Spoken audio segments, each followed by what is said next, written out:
to unique bosses never seen before in Borderlands, to crazy fits like this. He got that shit on though. With an expansive skill tree that lets you dual class like D&D, being able to make a baddie of a character, hear me out. Also, don't forget to loot drops to have you fiending for your next boss, like I fiend over Makima. My name is Pioneering Gaming. What up, Gangy? And this is my review of Tiny Tina Wonderlands in 2025. So you start up the game, of course you have to press a new game, and then you can have difficulties right here, which is relaxed, which is easy. Then we have balance, which is basically normal, you know, and then intense, which is basically hard, which I wouldn't advise, of course, first time playing. And right here we have the character customization stuff. Right here we have classes. Pick first though. We got Clawbringer, we got Spell Shot, which we like using spells a lot, which they're OP, just to let you know. Then we have next is Graveborn, which is necromancy, of course, you know. You gotta use your health a lot for that one. I don't really prefer it, you know. I like using my health for powers, you know, to kill people, of course, you know. Not my stuff. We have Sport Warden, which I'm going to do on a new character when I play it again, actually. I love this one a lot. It seems cool. Reminds me of Flag. And then we have next up Berserker, which is more like a rage type of thing. I guess more like kind of tankish, I would more or less say. You get right in their face, boom, boom.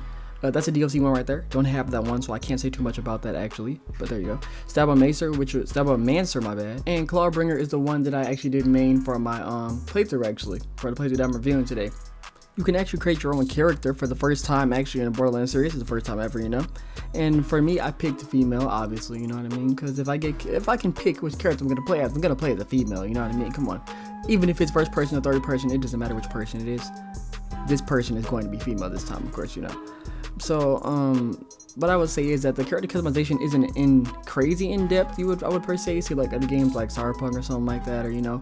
But I mean, come on, it's Borderlands. You didn't obviously come for crazy character customization. You came for some options here or there. You know what I mean? You can make some crazy looking characters. All right. When I play the game, usually I go for a more humanish type of look, humanoid look, of course. You know what I mean? So my character this time, of course, is going to look very human-like. You know, I'm showing off like the hairstyles right here that you have. You know, they got black people hairstyles, white people hairstyles, Asian, you know, whatever, basically all races I'm pretty sure got covered, even furries, as you can tell, which is, you know, hey, you do you know what I mean? I'm not going to judge you for your kinks, whatever you do, you know what I mean? We all got our own stuff that makes us feel good. So, but the most important question that I'm always going to have for character customization, no matter which game I play, if I can have the choice, can you make a baddie, should be the first question that you ask, of course. And I'm gonna just say that you can, most definitely, alright? You know, I'm showing you right now, and I'm gonna show you the end final project. As you can see right here for my final project, come on, let's shoot like a baddie, 10 out of 10, I most definitely would, you know what I mean?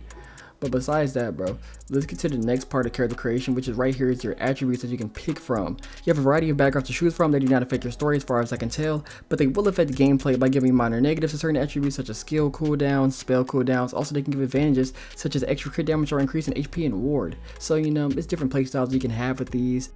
You know what I mean? It depends on who you are. As you can see, those are DLC ones right there if you want to buy the DLC for it.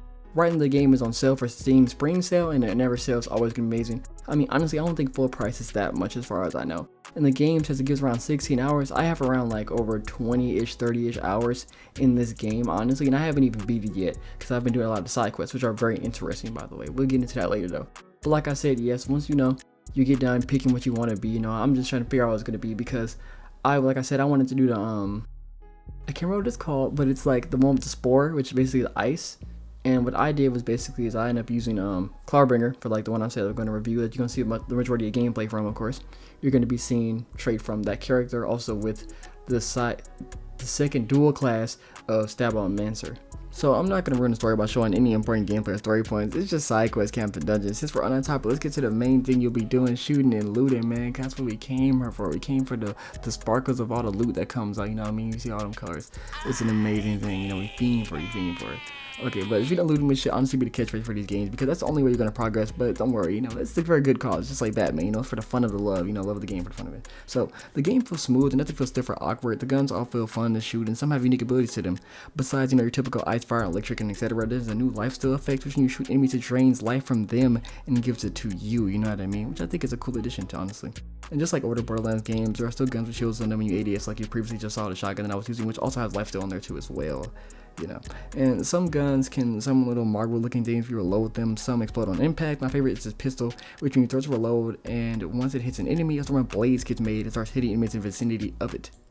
There are various amount of spells to use. For ones that are rapid fire that have to be held, some you just press the button, that's that. When I first started playing, there was a spell that casted around me and made the enemies surrounding me become slower because of the ice effect. It was honestly cool and interesting. Spells also have charges to them, which means after you use it once or twice, a counter will start. It's not like a ticking sound at all. Only sound you'll hear is the character saying, you know, spells are ready, or like, you know, spells are up basically if you use them all and stuff like that. Spells will also have, spells will always have some form of status effect, while guns can come without them. The biggest standout for me though is going to have to be the abilities that are specific to your class, from throwing an electric hammer like Thor, and when it lands there's a bubble that constantly does damage. You can call it back, which can do damage as well, as long as it hits the enemies. A hammer that can slam on the ground dealing fire damage, and being able to place a spinning sword on the ground that you can move upon your command, and much more, you know, obviously, because that's what I've played with so far. The enemies match your level no matter where you travel in the world, and there's a variety of them design-wise, making every other area of the game feeling different. There are gunner types mainly specific, some that run towards you and blow up. They don't feel bullet spongy until you have guns that are on a 15 to 20 level difference. I've experienced this especially since I finally got to the boss of the game, but if you're like me and you get a higher level version of the gun that you're using but it doesn't have the same scope, element, or attributes, you'll be okay still, don't worry about it. The bosses and mini bosses of Borderlands games have never been a struggle unless you haven't been switching out your shields, then their attacks will have no remorse for you. It's like they're Yuji and your Mahito, so GG's for real if you don't. They are amazingly designed boss fights and don't feel nowhere near impossible. I did run into a boss that felt like it was kind of impossible, where I felt like some of his moves I couldn't dodge, some of his moves were just too much damage to me. But that was because it was very far into the game and it was like the last boss before like the final boss, you know. Moving on to the story. And what I think about it, that there is a good sense of humor with Borderlands games in general, is because they know how to take themselves serious, which I can say most def fits the tone of this spin-off for sure. There are moments where Tina might have forgot to plan the next part and just makes something up on the fly, you know, because she's basically this D&D, and basically she's like the dungeon master, you know, which makes things, and the dungeon master usually makes things off, you know, just out the middle of nowhere, throw something in the air, throw something on the board basically. Or what they really do is they have like a whole thing planned, you know what I mean, set. So if you think about like a GM, it kind of makes more sense if you don't take it as serious basically. I don't say don't go for sure into the story think it's gonna be something crazy serious. I don't think Borderlands ever really been crazy or serious though. At least I don't think so. And you will have choices to make that are minor, but will never change the outcome of how the quests end. For example, I was given the choice to seduce a goblin guard, and after that he followed me around to the end of the quest, basically killing the enemies and helping me out, you know what I mean? And as you can see on screen right here, like for another example, is that I can shoot Judge Boyle in the leg, or I can melee the totem. Either way it goes, you're still gonna have to end up fighting him at the end of the day. It's just that there's that little choice that you have to pick, choose from, you know what I mean, that can just give you a little interaction, I would say, you know what I mean, as the player, you know. Also, to be honest, the side quests are extremely enjoyable just as much as the main story. They both have heartfelt moments, funny moments that make you go huh, and some of them will have you laughing for sure. The game has a perfect balance between not making the two of them feel like chores and feel more like I want to do this, you know. Once you feel like more like I want to do this to level up more, or I want to do this to get this item or something like that, you know. I feel like that's really what drives me to do more of the side quests, you know, obviously. So Gangy, that's the end of my review. Is it a most def or a nah? Let me know what you think in the comment section down below. Don't forget to like the video, subscribe for more gaming reviews, hot takes, and more pioneering gaming content. If you like beats and music, check out my other channel for that. Alright, see you later, Gangy. There's a gorgeous baby right in front of you. I've been watching too much anime. IRL girl when she be like, Y2A. I've been playing too many games.